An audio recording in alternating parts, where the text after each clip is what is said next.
오늘 이 시간 우리 함께 나눌 하나님의 말씀은 베드로전서 3장 8절에서부터 12절까지에 기록되어 있는 본문의 말씀입니다.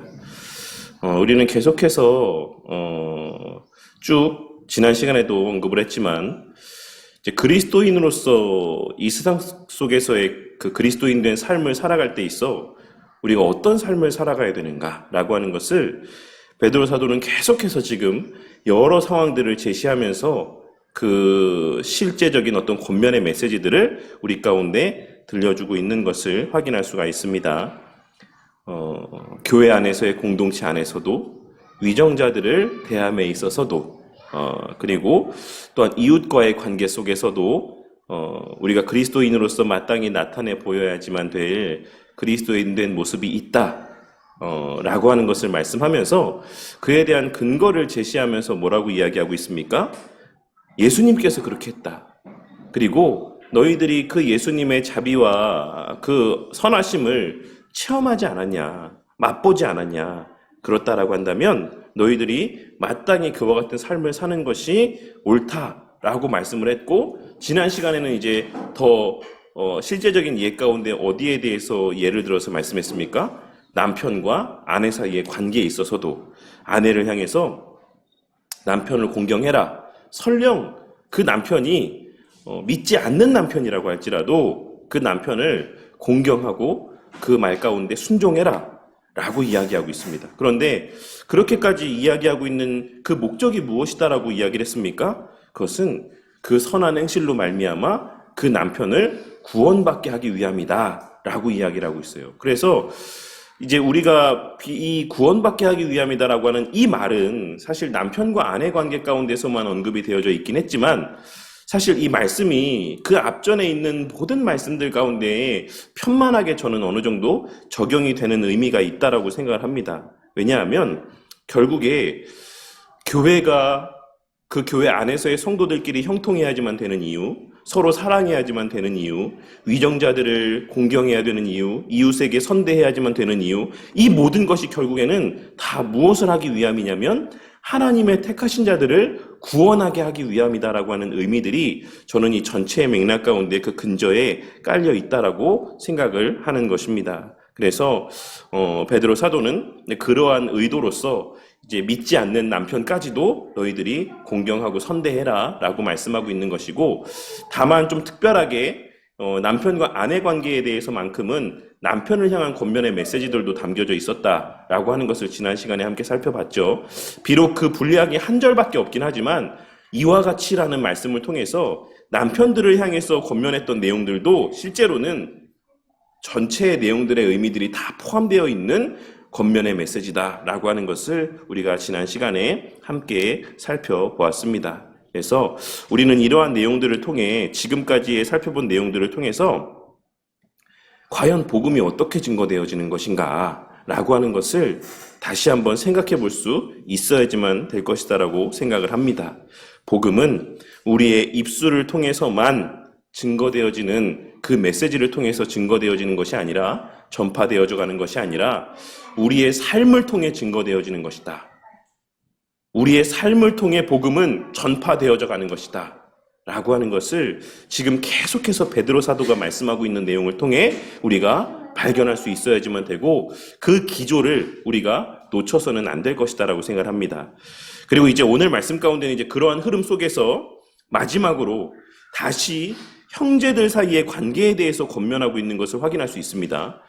제가 뭐라고 말씀드렸죠? 그 시작이 형제들 사이의 관계에서부터 시작을 해서 다시 마지막 권면의 메시지가 또 어떤 관계 사이에서의 형통에 대해서, 원만함에 대해서 이야기하고 있습니까? 교회 안에서의 형제들을 대하는 관계 속에서 우리가 어떻게 행동해야 되는지를 다시 한번 말씀하고 있습니다. 그것은 우리가 이웃에 대해서 나타내 보이는 것도 중요하고 위정자들에 대해서 나타내 보이는 모습도 중요하고 그 외의 모든 모습들이 다 중요하지만 가장 중요한 게 어디에서의 관계다? 교회 안에서의 관계가 정말 복음이 전파되어지는 데 있어서 너무나도 중요하다라고 하는 것을 이러한 반복되는 권면의 메시지를 통해서 우리 가운데 나타내 보여주고 있는 것이다라고 할 수 있습니다. 그런데 그와 같이 성도들 사이에서의 관계에 대해서 권면을 하면서 베드로 사도가 8절 말씀 가운데에 총 5가지의 구체적인 모습에 대해서 언급을 하고 있는 것을 확인할 수가 있습니다. 베드로 사도는 그냥 막연하게 성도들끼리 잘 지내라, 사이좋게 지내라, 이렇게 이야기하고 있는 것이 아니라 구체적인 5가지의 모습을 통해서 성도들 사이에 화목할 것을 이야기하고 있는 것입니다. 그 가운데 이제 그 구체적인 모습들을 중심으로 해서 오늘 이 말씀의 내용들을 좀 한번 살펴보는 시간을 갖도록 하겠습니다. 베드로 사도가 오늘 말씀 가운데서 이야기하고 있는 첫 번째 권면의 내용은 무엇이었습니까? 그것은 마음을 같이 하라는 것이었습니다. 이는 교회의 구성원 모두가 동일한 생각을 갖고 일치된 견해를 가져야지만 된다라고 하는 것을 이야기하고 있는 게 아닙니다. 그러니까 교회 성도들이 다 똑같은 생각만 해야 돼. 교회 모든 사람은 한 가지의 생각만 품고 있어야 돼. 라고 하는 것을 이야기하고 있는 것이 아니라 이는 여러 생각들이 조화를 이루어야지만 된다. 라고 하는 것을 말씀하고 있는, 거기에 좀 더 방점이 맞춰져 있는 말씀이라고 할 수가 있는 것입니다. 그래서 교회 안에서 내 의견만 맞아, 내 의견만 옳아, 이것이 맞는 말이야 라고 자기 주장만 옳다라고 이야기할 것이 아니라 다른 사람들은 어떤 이야기들을 하는지에 대해서 귀를 기울이며 그 모든 다양한 사람들의 의견들이 한데 조화롭게 어우러질 수 있도록 그렇게 애쓰라는 것을 말씀하고 있는 것입니다. 우리가 물론 교회가 나아가야 될 방향성이라고 하는 것은 정해져 있는 것이죠. 복음을 전하고 하나님 나라와 그 의를 위한 삶을 살아가는 데 있어서 그것을 구현해내고 실현해내는 방법은 여러 가지가 있을 수 있습니다. 그런데 그와 같이 하나님의 영광을 추구하며 살아가는 과정들 속에서 너만 옳다라고 생각하지 말아라. 이렇게 하는 것만 맞다라고 주장하지 마라. 다른 사람도 각자의 그 형편 가운데서 그들의 지혜 가운데, 그들의 체험 가운데, 그들의 말씀을 보고 깨닫는 가운데 여러 가지 의견들을 이야기할 수 있다. 그것들을 무시하지 말고 그것들을 경청하며 그 모든 의견들이 잘 조화롭게 그 하나님의 영광을 드러내는 일들 가운데 반영될 수 있도록 해라 라고 하는 것이 이 첫 번째 말씀 가운데서의 권면하고 있는 마음을 같이 하라, 한 마음을 가지라 라고 하는 의미의 내용이라고 할 수가 있는 것입니다. 그리고 둘째로는 동정하라고 말씀하고 있습니다. 여기서의 동정하다라고 하니까 사실 일반적으로 우리가 이 동정하다라는 표현은 우리나라 사람에게 있어서는 사실 그렇게 선호되는 표현은 아닙니다. 우리나라 사람들이 자존심이 있어서 그런지 모르겠지만 동정을 받는 거를 되게 썩 좋아하지 않죠. 근데 그런 의미에서의 동정하다라는 의미가 아닙니다. 이 개역 한글 성경에는 이 표현이 다른 의미로 번역이 되어 있어요. 지금 우리가 보는 개역 개정 성경에는 이것이 동정하다라고 번역이 되어 있지만 개역 한글 성경에는 이것이 무엇이라고 번역되어 있냐면 체휼하다라고 번역되어 있습니다. 그러니까 이게 무슨 의미인지 확 좀 더 와 닿으시죠? 체휼하다라고 하니까. 그래서 이 표현의 원어적인 의미는 함께 고통을 받다라는 의미입니다. 함께라는 의미의 단어와 고통을 받다라는 의미의 합성어가 오늘 말씀에서의 동정하다라고 번역된 표현인 것입니다. 그리고 이 표현은 히브리서 4장 15절 말씀 가운데도 기록이 되어 있는데 이 히브리서 4장 15절 말씀에서도 개역 개정 성경에서는 이게 동정하다라고 번역이 되어 있어요. 그런데 개역 한글 성경의 번역본을 보면 뭐라고 기록이 되어 있냐면 우리에게 있는 대제사장은 우리의 연약함을 체휼하지 아니하는 자가 아니요 라고 기록이 되어 있습니다. 그래서 예수님께서 우리의 고통을 어떻게 하셨습니까? 머리로 하신 게 아니고 인간의 몸을 입고 이 땅에 오셔서 직접 인간의 연약과 제한된 그런 어떤 한계들을 경험하셨잖아요. 체험하셨잖아요. 그래서 예수님께서 우리가 기도할 때 우리의 입장에서 기도해 주실 수 있다라고 우리는 알고 또 믿고 있지 않습니까? 이제 그러한 의미를 말씀을 하고 있는 것입니다. 오늘 말씀 가운데서 동정해라 라고 하는 것은 그런 맥락에서 우리에게 있어서는 좀 쉽게 이야기하자면 역지사지의 마음을 가져라 라고 하는 것을 말씀하고 있는 것이에요. 상대방의 입장에서 한번 생각을 해봐라. 그 상대방의 상황 가운데서 생각을 해봐라 라고 말씀을 하고 있는 것입니다. 왜냐하면 그렇게 우리가 상대방의 처한 상황과 입장 가운데서 생각할 때에만 우리는 앞서 권면했던 바와 같이 그 마음을 같이 할 수 있는 것이기 때문에 그렇습니다. 저 사람은 왜 이렇게 이야기할까? 이런 상황들 속에서 우리가 이 교회 일들을 이렇게 진행해 나아가려고 하는데 저 사람은 왜 이런 방식을 이야기하는 거지? 라고 할 때 우리가 그 사람의 처한 상황이나 여러 여건들을 우리가 생각해 보면 그 사람의 마음이 조금 더 우리에게 쉽게 와 닿을 수 있다는 것입니다. 그런 맥락에서 교회 안에서 성도들을 대함에 있어 언제든지 그 상대방의 입장에서 그 상대방이 느끼는 것을 한번 생각해 보며 그렇게 마음을 같이 해라 라고 하는 것을 말씀하고 있는 것이고, 셋째는 무엇입니까? 형제를 사랑하라고 말씀하고 있습니다. 여기서의 사랑도 그냥 일반적인 사랑의 의미를 넘어선 신적인 기원을 둔 사랑을 이야기하고 있는 것입니다. 하나님께 받은 사랑을 기억하고 하나님께서 그 형제를 사랑하는 것을 기억함 가운데 그 형제를 진심으로 사랑할 것을 말씀하고 있는 것입니다. 그러니까 우리가 그냥 사랑한다, 사랑해라 라고 이야기하면 사실 그 사랑으로서의 당위성이 좀 떨어지죠. 근데 우리가 예수님께서 하신 말씀, 그 빚을 탕감받은 죄인의 그 빚진 자의 경우에서 알 수 있는 것처럼 우리가 하나님으로부터 먼저 그러한 무한한 사랑을 받은 자라고 하는 사실을 우리가 늘 명심하고 살아간다라고 하면 다른 사람의 어떤 대상들을 바라보며 그들을 사랑하는 것에 있어서 우리가 정말 진심으로 그 사람을 사랑할 수 있는 마음들을 갖게 될 수 있다라는 어떤 그런 의미에서의 사랑할 것을 말씀하고 있는 것이다라고 할 수 있고, 그리고 앞서도 말씀드렸던 것처럼 하나님께서 그 사람, 그 형제, 그 지체를 얼마나 사랑하시는지를 기억하고 사랑해라라는 의미들이 담겨 있어요. 너에게는 볼품없어 보일지 모르겠지만, 너에게는 함부로 해도 될 것처럼 여겨지는 그런 별 볼 일 없는 사람인 것처럼 여겨질지 모르겠지만 하나님은 그 지체를 그렇게 보지 않는다. 하나님은 그 지체를 위해서 자기 아들을 내어주시기까지 했다. 그러니까 너가 하나님을 정말로 사랑한다라고 한다면 그 지체를 함부로 여기지 말고 사랑할 줄 알아야지만 된다라고 하는 것을 말씀하고 있는 것입니다.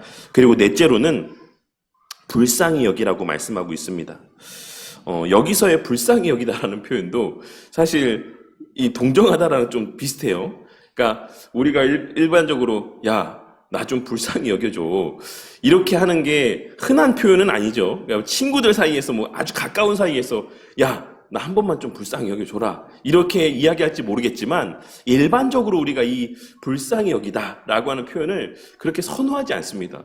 누가 나를 불쌍히 보는 거에 대해서 나 너무 기분이 좋다, 나 불쌍히 보니까, 이렇게 생각하는 사람이 없죠. 근데 그런 부정적인 뉘앙스의 표현이 아니라 이것은 서로에 대해서 좋은 마음을 가지라는 표현입니다. 이 불쌍히 여기다라는 표현이 원어 가운데는 좋은 마음을 갖다라는 의미로 기록이 되어 있습니다.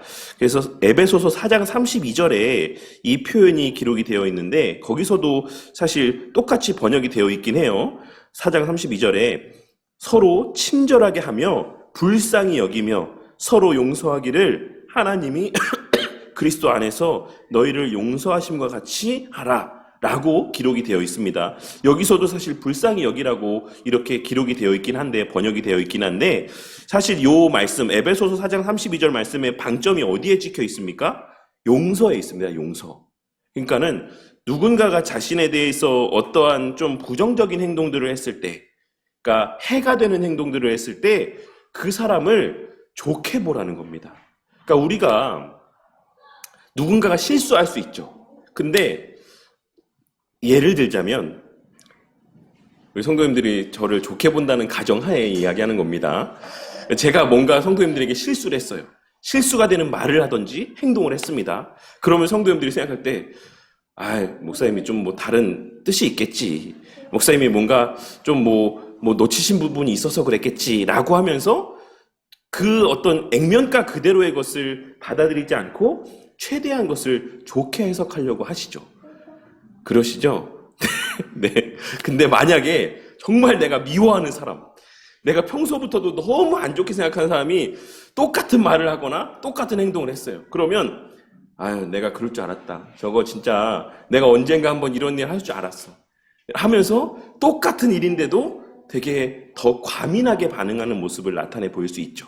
그러니까 오늘 말씀 가운데서 베드로 사도가 말씀하고 있는 것, 불쌍히 여겨라. 교회 안에서 서로를 대할 때 불쌍히 여겨라 라고 말씀하고 있는 것은 서로에 대해서 좋은 마음을 가져라. 그리고 그 모든 행위들, 행동하는 것들을 좋게 생각해라. 될 수 있으면 부정적으로, 그냥 안 좋은 쪽으로 생각하려고 하지 말고 될 수 있으면 좋은 쪽으로, 선한 쪽으로 그 사람의 입장에서 좀 생각해 볼 수 있어라. 이 말 한마디도 고깝게 들지 말고 왜곡해서 듣지 말고 더 보태서 듣지 말고 될 수 있으면 더 선한 의도에서의 한 말이 아닐까라고 하는 입장에서 생각할 수 있어야지만 된다라고 하는 것을 말씀을 하고 있는 것입니다. 그러니 이것을 좀 정리해 보자면 서로에 대해서 조금 너그러운 마음을 갖고 관대한 마음을 가져서 서로가 좀 실수해도 그것을 용납해주고 넘어갈 수 있는 그러한 공동체가 되어야 된다라고 하는 것을 말씀하고 있다라고 할 수 있는 것입니다. 이것이 단순히 그냥 현재의 경제적인, 육체적인 힘든 상황을 불쌍히 여길 줄 알아야 된다, 이런 말씀하고 있는 게 아닙니다. 그것을 바르게 좀 이해하시고, 마지막 5번째는 겸손하라고 말씀하고 있습니다. 이것은 말 그대로 겸손한 마음, 낮은 마음을 가지라는 것을 말씀하고 있는 것으로, 우리는 예수님께서 친히 행하시고 말씀하신 바를 통해서 이 마음을 품은 자의 실제적 모습이 어떠한 모습인지를 분명하게 확인할 수가 있습니다. 예수님께서는 누가복음 14장 7절에서부터 11절까지의 말씀을, 기록된 말씀을 통해서 제자들에게 늘 겸손한 마음과 모습을 강조하셨다라고 하는 것을 알 수 있습니다. 제가 누가복음 14장 7절에서 11절 말씀을 봉독해 드리도록 할게요.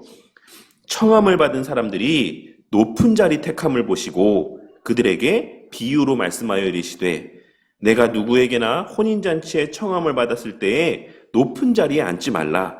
그렇지 않으면 너보다 더 높은 사람이 청함을 받은 경우에 너와 그를 청한 자가 와서 너더러 이 사람에게 자리를 내주라 하리니 그때에 내가 부끄러워 끝자리로 가게 되리라. 청함을 받았을 때에 차라리 가서 끝자리에 앉으라. 그러면 너를 청한 자가 와서 너더러 벗이어 올라 앉으라 하리니 그때야 함께 앉은 모든 사람들 앞에서 영광이 있으리라. 무릇 자기를 높이는 자는 낮아지고 자기를 낮추는 자는 높아지리라.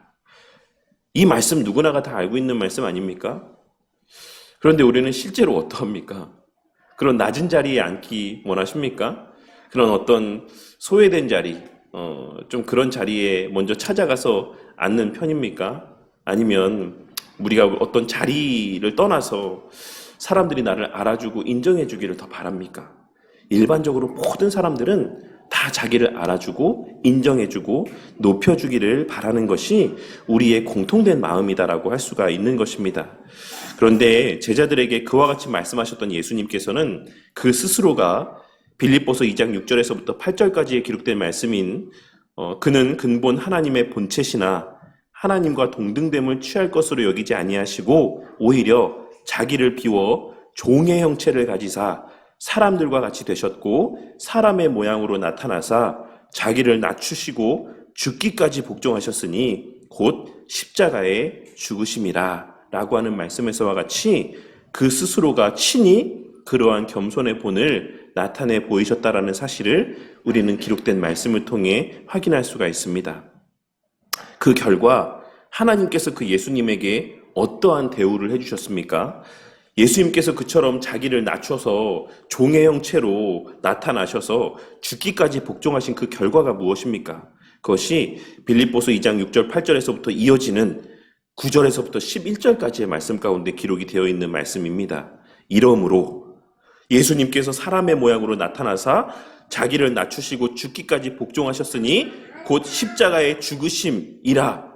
이러므로 하나님이 그를 지극히 높여 모든 이름 위에 뛰어난 이름을 주사 하늘에 있는 자들과 땅에 있는 자들과 땅 아래에 있는 자들로 모든 무릎을 예수의 이름에 꿇게 하시고 모든 입으로 예수 그리스도를 주라 시인하여 하나님 아버지께 영광을 돌리게 하셨던 것이다라고 이렇게 빌립보서 말씀 가운데 기록이 되어 있는 것입니다.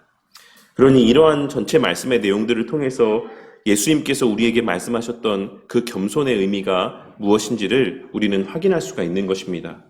오늘 말씀 가운데서 베드로 사도가 성도들을 향해서 너희들 좀 겸손해.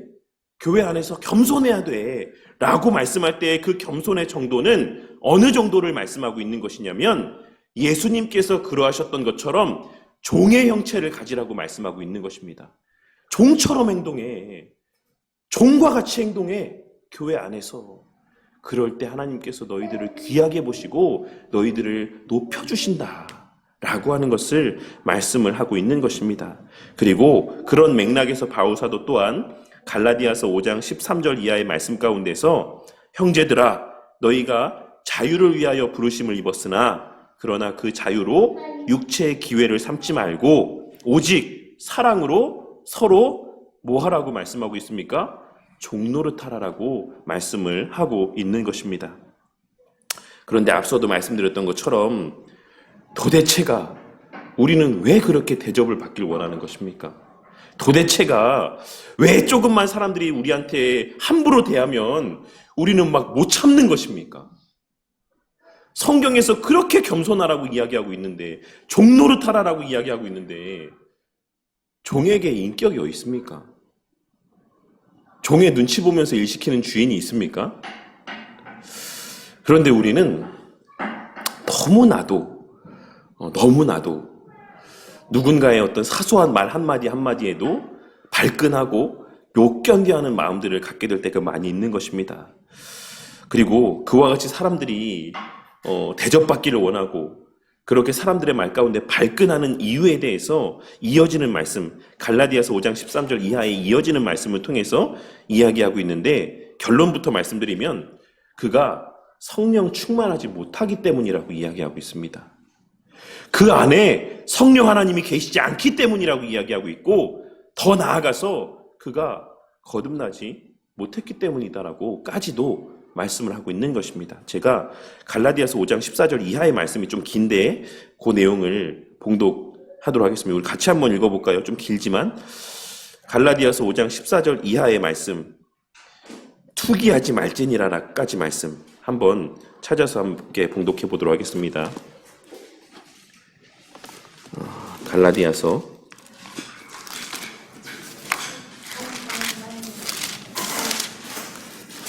5장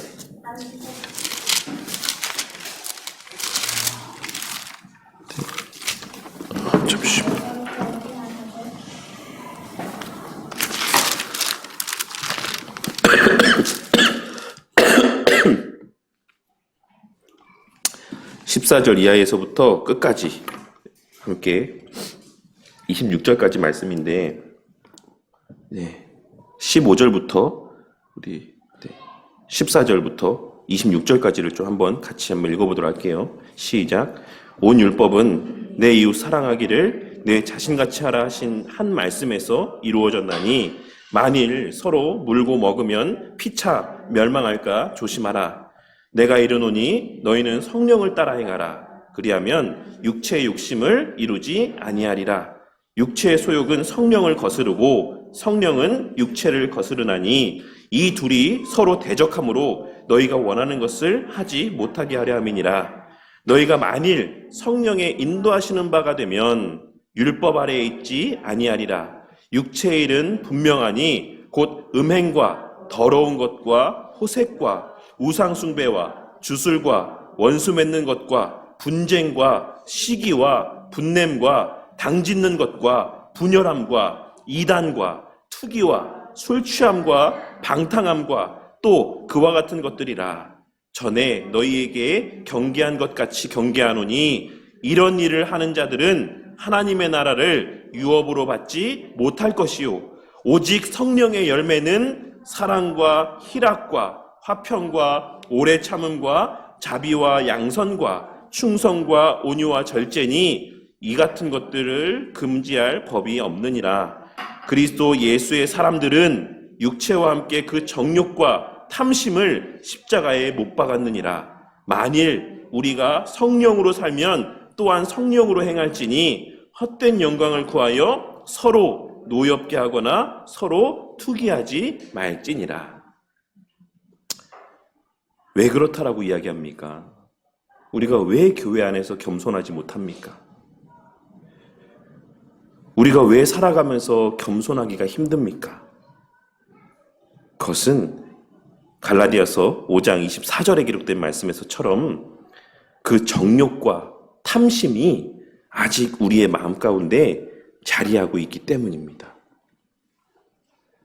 내 육신의 정욕이 아직도 너무나도 생생하게 내 안에 살아있기 때문에 그래요. 인정받고 싶어하는 마음들, 높임받고 싶어하는 마음들, 그리고 그 모든 것은 어디서 비롯되는 것이다? 탐심에서 비롯되는 것이다 라고 말씀하고 있는 것이고, 그와 같이 겸손하지 못하는 것은 그냥 그럴 수도 있는 일이 아니라 오늘 말씀 가운데서, 이 갈라디아에서의 말씀 가운데서 뭐라고 말씀하고 있습니까? 그것은 음행하는 것과 같다. 더러운 일이다. 호색하는 것과 같다. 우상 숭배하는 것과 같다. 라고 말씀하면서 무엇이라고 말씀하고 있습니까? 그런 사람들에게는 하나님의 나라가 유업으로 허락되지 않는다라고까지 말씀하고 있습니다. 겸손하지 못한 자, 교회 안에서 늘 그러함으로 말미암아 분쟁을 막 일으키는 자, 분쟁을 야기하는 자, 교회를 하나 되지 못하게 만드는 자, 서로의 마음을 불편하게 만드는 자, 그러한 사람들은 하나님의 나라를 유업으로 받지 못한다 라고까지 말씀을 하고 있다라는 것입니다. 이 말씀을 늘 마음에 새기고 살아가는 저와 우리 모두가 되기를 바랍니다. 우리의 형제 사랑과 겸손이라고 하는 것은 우리의 신앙생활에 있어서 선택의 문제가 아닙니다. 그러할 수도 있고 그러하지 않을 수도 있는 문제가 아니다라는 것입니다. 이는 교회의 살고 죽음과 관계된 문제인 것이고 우리의 살고 죽음과 관계된 문제인 것이며, 더 나아가서 하나님의 나라와 관계된 문제인 것을 깨닫고 진정한 의미에서의 성령 충만한 삶을 살아갈 수 있기를 위해 애쓰고 기도하는 저와 우리 모두가 되기를 바랍니다. 우리가 계속해서 사도행전을 살펴보고 있는데 새벽마다 사도행전 말씀 가운데 성령 충만의 역사들이 있었습니다. 오늘날에도 그러한 성령 충만의 역사가 있다라고 이야기하는 사람들이 있죠. 근데 진정한 성령 충만이 뭡니까? 진정한 성령 충만은 자기 부인이고 종과 같이 되는 것이 진정한 성령 충만한 자들의 모습입니다. 심지어 스데반 집사와 같이 사람들이 자기를 죽이기 위해 돌로 치는데도 그 사람들에게 책임을 묻지 않는 것, 그 사람들을 용서해 줄 것을 구하는 것. 우리 같으면 어떻겠습니까? 우리 같으면 어떻겠습니까? 누가 나를 죄진 것도 없는데 돌을 쳐요. 죄진 것도 없는데 나를 죄인이라고 이야기하면서 손가락질을 합니다. 우리는 어떻게 반응하겠습니까? 오늘 말씀 가운데서 베드로 사도는 악을 악으로 갚지 말아라. 똑같이 분내면서 대응하지 말아라. 그건 그리스도인의 모습이 아니다. 그건 성령 충만한 사람의 모습이 아니다. 설령 그 사람들이 너희들을 모함한다라고 할지라도, 아무 이유도 없이 악하게 대한다라고 할지라도 거기에 대해서 함께 맞대응하며 욕하지 마라. 너희들은 스스로를 종과 같이 여겨라. 그런 비천한 존재로 여겨라. 그것이 베드로 사도가 오늘 말씀 가운데서 우리에게 권면하고 있는 메시지의 핵심인 것이고, 우리의 그러한 삶을 통해서 교회는 진정으로 하나 될 수 있다는 것을 말씀하고 있는 것입니다. 그리고 이어지는 말씀에서 베드로 사도는 시편 34편 12절 이하의 말씀을 인용해서 말씀하고 있는데, 여기서 베드로 사도가 강조하고 있는 것, 그 이어지는 말씀들 가운데서 베드로 사도가 강조하고 있는 것은 11절에 기록된 말씀입니다. 악에서 떠나 선을 행하고 화평을 구하며 그것을 따르라 라고 하는 이 말씀이 오늘 이 말씀들 가운데, 인용하고 있는 시편의 말씀들 가운데 핵심이다라고 할 수가 있는 것입니다. 그런데 이 시편 34편, 베드로 사도가 인용하고 있는 이 시편 34편이 어디에 나온 말씀인지 아십니까? 좋은 성경책들은 인용하고 있는 것들을 같이 병행해 놔서 아마 보실 수 있는 분들이 있을 텐데, 시편 34편의 말씀은 다윗이 지은 시편입니다.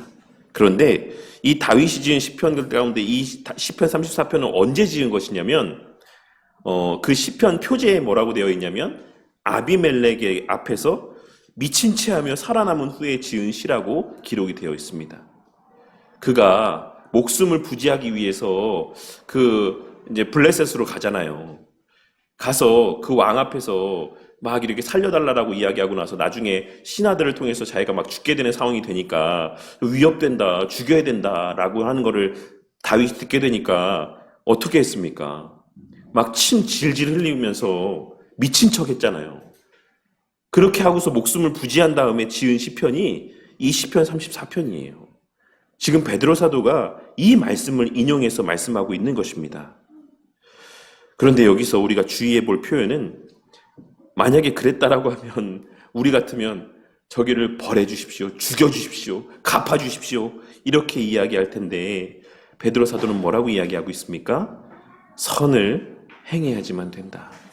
악을 악으로 갚아서는 안 된다. 라고 하는 고백들을 증거하고 있는 것을 우리가 오늘 말씀의 내용들을 통해 발견하고 깨달을 수가 있는 것입니다.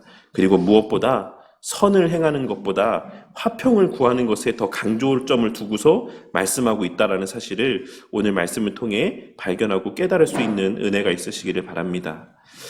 우리가 물론 교회의 어떤 진리를 지키고 파수하는 것 너무나도 중요한 일이죠. 그런데 그것이 교회의 화평을 깨뜨리는 데까지 나아가서는 안 된다는 것을 오늘 말씀을 통해 우리는 발견할 수 있어야지만 됩니다. 이 말씀이 다른 사람이 이상한 이야기해도 이단이라고 할지라도 우리가 하나됨을 깨뜨리기 위해서 그 사람의 잘못을 지적하면 안 돼. 그런 말씀을 드리고 있는 게 아니에요.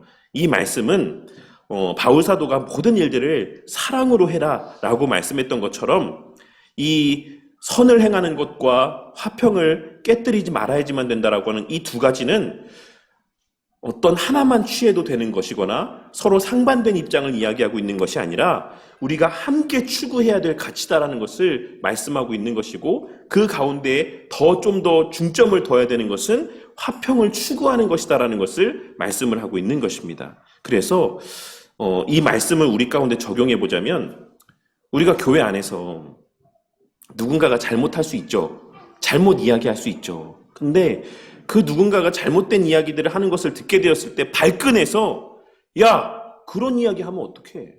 너 그렇게 배웠어?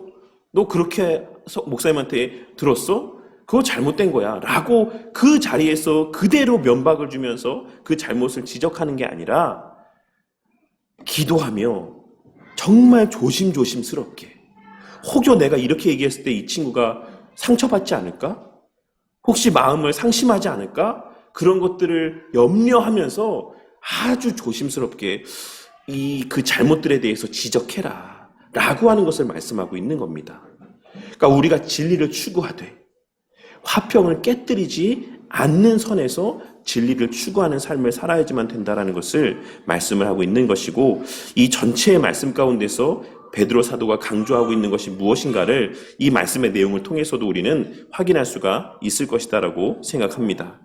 오늘 말씀에서 하나님께서 교회의 하나됨을 얼마나 귀하고 가치 있게 보시는지를 다시 한번 깨닫게 되는 은혜가 있으시기를 바랍니다. 제가 예전에 칼럼을 하나 쓴 적이 있는데 그 내용은 날이 잔뜩 써 있는 개혁주의자, 칼빈주의자들에 대한 글이었습니다. 오늘날 사람들이 우리는 개혁주의자야. 우리 교회는 개혁주의 교회야. 나는 칼빈주의자야. 라고 하는 것을 이야기하면서 누가 조금만 이상한 이야기하면 막 성령에 대해서 막 이야기하고 막 신비한 것들에 대해서 조금만 이야기하면 금방 정색을 하고 이거 신앙 이상한 사람이네. 못 만나겠어. 같이 못하겠어.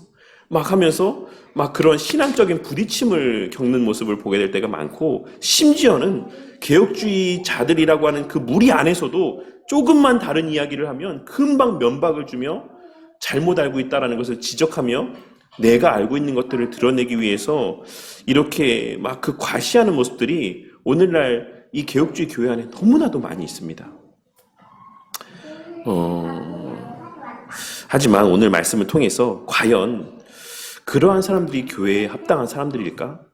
과연 그런 사람들이 정말 성령 하나님이 내주하시는 자일까? 라고 하는 것에 대해서 우리가 한번 생각해 볼 수 있었으면 좋겠습니다. 다시 한번 말씀드리지만 우리가 이 교회 안에서도 하나됨을 이루지 못하면, 믿는 자들 안에서도 서로를 용인하지 못하고 용납하지 못하면 우리가 어디 가서 복음을 전합니까? 누구한테 교회를 와보라고 이야기할 수가 있습니까? 이 교회 안에도 사랑이 없는데 우리가 누구한테 교회에 와보라 이야기하고 하나님을 믿으라라고 이야기할 수가 있겠습니까? 교회 안에서의 우리가 서로를 사랑하지 못하는 것은 그냥 그럴 수 있는 문제가 아니다라고 하는 것을 오늘 말씀을 통해 깨닫게 되는 은혜가 있으시기를 바랍니다. 우리가 교회 안에서 서로를 진정으로 용납하고 서로를 사랑하지 못하면 교회는 살아남을 수 없습니다. 그리고 오늘날에 우리가 처한 현실이 그것을 우리에게 나타내 보여주고 있지 않습니까? 오늘날 누가 교회 가려고 합니까? 불신자들한테 전도해 보셨습니까? 누가 교회 오려고 합니까? 오늘날 교회들마다 전혀 신앙생활 해보지 않았던 그런 새신자가 교회에 등록하는 일은 정말 손에 꼽는 일이에요. 한 번도 복음에 대해서 들어보지 않았던 사람들이 교회를 다니게 되고 하나님을 믿게 되는 일은 정말 가뭄에 콩난 듯하는 일입니다.